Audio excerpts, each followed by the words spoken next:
புதிய தலைமுறை டிஜிட்டல் நேயர்களுக்கு வணக்கம். நவம்பர் 15ஆம் தேதிக்கு பிறகு அடுத்தடுத்து உருவான காற்றழுத்த தாழ்வு பகுதியின் காரணமா நவம்பர் 16 முதல் 20 வரையிலான காலகட்டத்தில் 3ஆம் சுற்று வடகிழக்கு பருவமழையும், நவம்பர் 21 முதல் 24 வரையிலான காலகட்டத்தில் 4ஆம் சுற்று வடகிழக்கு பருவமழையும் தமிழகத்தில் தீவிரமடைந்து மழைப்பொழிவு கொடுத்தது.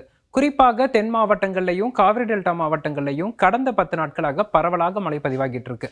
இந்த சூழல்ல தற்போது இலங்கைக்கு அருகே தாழ்வு பகுதி உருவாகி அது தாழ்வு மண்டலமாக உருவாகும் என்ற செய்தியை இந்திய வானிலை மையம் உறுதிப்படுத்தியிருக்காங்க. நம்ம புதிய தலைமுறையில தொடர்ந்து பதிவு செய்திருந்தோம்.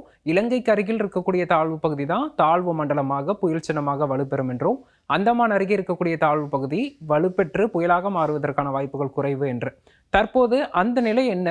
தற்போது அடுத்து வரக்கூடிய நாட்களில் தமிழகத்தில் வானிலை எவ்வாறு இருக்க போகிறது, இலங்கையில் இந்த புயல் சின்னத்தினால தாக்கம் எப்படி இருக்க போகிறது என்பது குறித்து தான் இதில் பார்க்க இருக்கிறோம். குறிப்பாக நமக்கு தமிழகத்தை பொறுத்தளவிற்கு இன்று காலை முதலே பரவலாக மழையின் தாக்கம் குறைந்திருக்கு. தற்போதைய நிலவரப்படி பார்த்தோம்னா இலங்கையின் தென்கிழக்கு பகுதி மற்றும் அதனை ஒட்டிய தென்மேற்கு வங்கக்கடல் பகுதிகளில் அந்த காற்றழுத்த தாழ்வு பகுதி நிலவுது. இந்த தாழ்வு பகுதி அடுத்த 24 மணி நேரத்தில் தீவிர காற்றழுத்த தாழ்வு பகுதியாகவும், பிறகு நமக்கு நவம்பர் 27ஆம் தேதி காற்றழுத்த தாழ்வு மண்டலமாகவும் வலுப்பெறும்னு எதிர்பார்க்கப்படுது.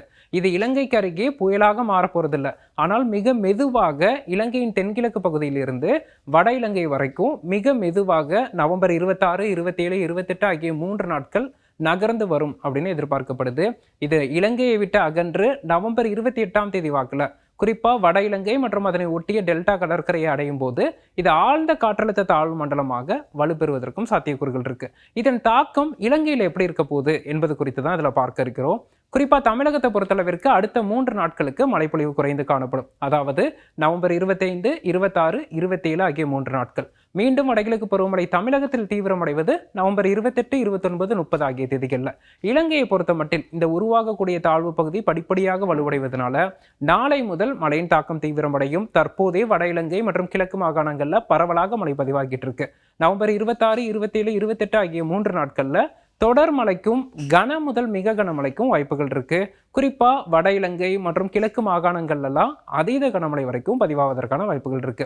இப்ப கணினி சார்ந்த தரவுகளை வைத்து பார்க்கிறோம். நமக்கு தமிழர்கள் அதிகம் வாழக்கூடிய வட இலங்கை பகுதியான முல்லைத்தீவு, யாழ்ப்பாணம் மற்றும் திரிகோணமலை, அதே போன்ற ஜஃப்னா போன்ற பகுதிகளிலையும், நமக்கு அதே போல மேற்கிழங்கை பகுதிகளிலையும் கொழும்பு வரைக்குமே அதிகமான மழைப்பொழிவை காண்பிக்குது. இது குறிப்பா நமக்கு அந்த தாழ்வு பகுதி உருவாகக்கூடிய அம்பாறையை ஒட்டி இருக்கக்கூடிய பகுதியில மழைப்பொழிவு குறைவாகவும், வட இலங்கை மற்றும் கிழக்கு மாகாணங்கள்ல மழைப்பொழிவு அதிகமாக பதிவாவது போல காண்பிக்குது. நமக்கு தேதி வாரியா பார்த்தோம்னா நவம்பர் 28ஆம் தேதி இரவு வரைக்குமே இலங்கையில ஒரு கன முதல் மிக கனமழையும் தொடர் மழைக்கும் வாய்ப்புகள் இருக்கு. இது நம்ம பார்க்கிறோம். இது ஐரோப்பிய மாடலின் கணிப்பு. இது அமெரிக்க மாடலின் கணிப்பும் பார்த்தோம்னா கிட்டத்தட்ட அதே போன்ற ஒரு அதீத மழைப்பொழிவுக்கான வாய்ப்புகளை தான் காண்பிக்குது. இந்த மாடலை பொறுத்தளவிற்கு நமக்கு இலங்கையின் மேற்கு பகுதியில் மழைப்பொழிவு அதிகமாக இருக்கும் அப்படின்னு காண்பிக்குது. நிகழ்நேரத்தில் இந்த தாழ்வு பகுதி நகர்வை பொறுத்து மழைப்பொழிவு பதிவாகும் இடம் மாறுதலுக்குரியது. ஆனால் ஒன்றே ஒன்று உறுதியா தெரியுது, வலுவடையக்கூடிய சலனம் என்பதனால இலங்கைக்கு அருகே மிக மெதுவாக நகர்வதன் காரணமா பருவமழை தீவிரமடைந்து இலங்கையில் அடுத்த 3 நாட்கள் மழைப்பொழிவை தீவிரப்படுத்த இருக்கு.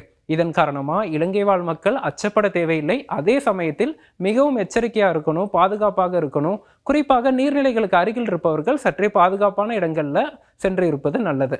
இப்போ தற்போதைய வானிலை நிலவரப்படி அடுத்த 3 நாட்கள் நவம்பர் 28ஆம் தேதி காலை வரைக்கும் தமிழகத்தில் பருவமழை சற்று தொய்வடைந்திருந்தாலும் இலங்கையில் தீவிரமடைய இருக்கு. இலங்கையின் கிழக்கு மாகாணங்கள் மற்றும் வடக்கு மாகாணங்கள்ல பரவலாக கன முதல் மிக கனமழையும், ஒரு சில இடங்கள்ல அதீத கனமழைக்கும் வாய்ப்புகள் இருக்கு.